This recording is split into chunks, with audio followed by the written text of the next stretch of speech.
Assalamualaikum warahmatullahi wabarakatuh. Jumpa lagi bersama saya di ANS Media. Dalam pengelolaan sebuah program pembelajaran yang berbasis digital, di pertemuan sebelumnya kita sudah membahas tentang planning, organizing, dan actuating. Pada kesempatan kali ini kita akan fokus membahas tentang e-controlling. Bagaimana seorang pemimpin dalam sebuah lembaga pendidikan itu mengendalikan suatu program yang sudah direncanakan dan sedang dikerjakan. E-controlling ini adalah suatu proses pengendalian yang dilakukan oleh pemimpin dengan memanfaatkan teknologi digital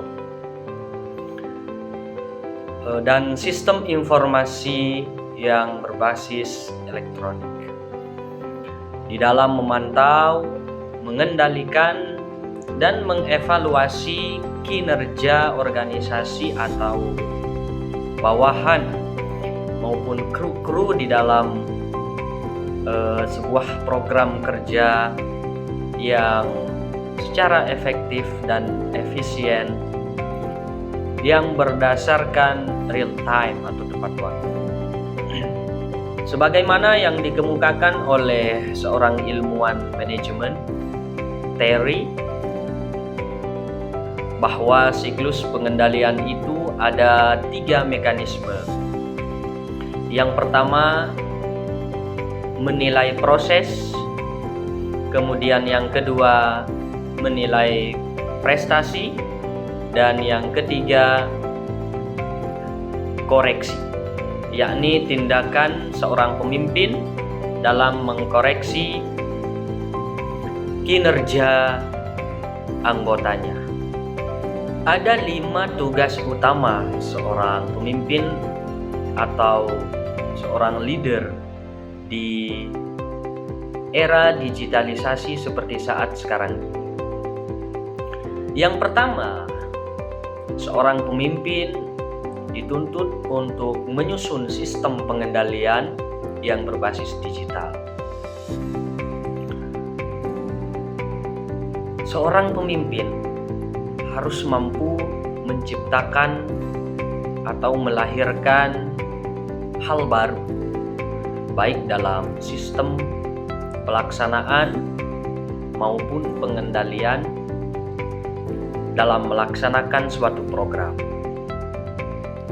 Kemudian yang kedua, tugas seorang pemimpin dalam melaksanakan e-controlling ini yakni melakukan monitoring secara real time. Pengawasan dari seorang pemimpin itu sangat perlu, ya, agar seluruh individu serta kelompok-kelompok yang menjadi pelaksana dalam program pembelajaran digital tersebut bisa dan merasa diawasi. Yang ketiga, yakni menyusun tindakan korektif segera. Jadi, apabila sudah terlihat apa saja hal-hal yang menjadi krusial, yang sangat penting dalam pelaksanaan pembelajaran digital itu, seorang pemimpin harus segera mengambil tindakan, ya, tanpa berlama-lama. Yang keempat, seorang pemimpin dalam melaksanakan e-controlling itu harus transparansi dan akuntabilitas, ya. Transparansi menjadi suatu hal yang sangat utama di dalam memimpin sebuah organisasi maupun dalam memimpin sebuah pelaksanaan pembelajaran secara digital. Akuntabilitas ini menjadi target seorang pemimpin pada umumnya, ya, sebagaimana kualitas dari seorang pemimpin itu sangat penting untuk ditingkatkan. Yang kelima, tugas seorang pemimpin dalam melaksanakan e-controlling ini yakni mengevaluasi dan memperbaiki sistem. Ada sebuah aplikasi yang bisa digunakan oleh seorang pemimpin atau seorang leader dalam melaksanakan pengendalian atau e-controlling. Seperti yang saya tampilkan, ya, nama aplikasinya adalah FowerHeart. Aplikasi ini adalah sebuah aplikasi yang dirancang untuk menjadi alat yang komprehensif bagi pimpinan di dalam melaksanakan pengendalian atau e-controlling program yang sedang dikerjakan, yang mencakup hasil, analisis, dan tindakan koreksi. Sebagaimana HAT itu adalah hasil, kemudian analisis, proses, dan tindakan koreksi. Dalam aplikasi ini ada 3 fitur utama yang ada di dalamnya. Dalam aplikasi FowerHeart ini ada 3 fitur utama. Yang pertama, ada modul H. H ini dimaknakan dengan hasil. Dalam fitur ini berfokus pada 3 bagian utama. Yang pertama ada dashboard kinerja yang berfungsi sebagai progres program secara keseluruhan. Kemudian ada indikator kinerja.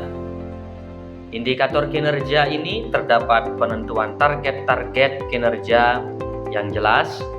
Kemudian yang ketiga, laporan kinerja.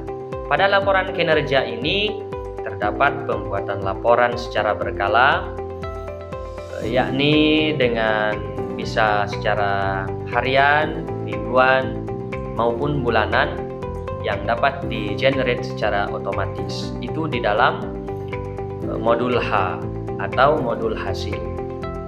Yang kedua, modul A, yakni modul analisis proses. Dalam fitur ini berfokus pada 3 bagian utama juga. Yang pertama yakni pemantauan proses.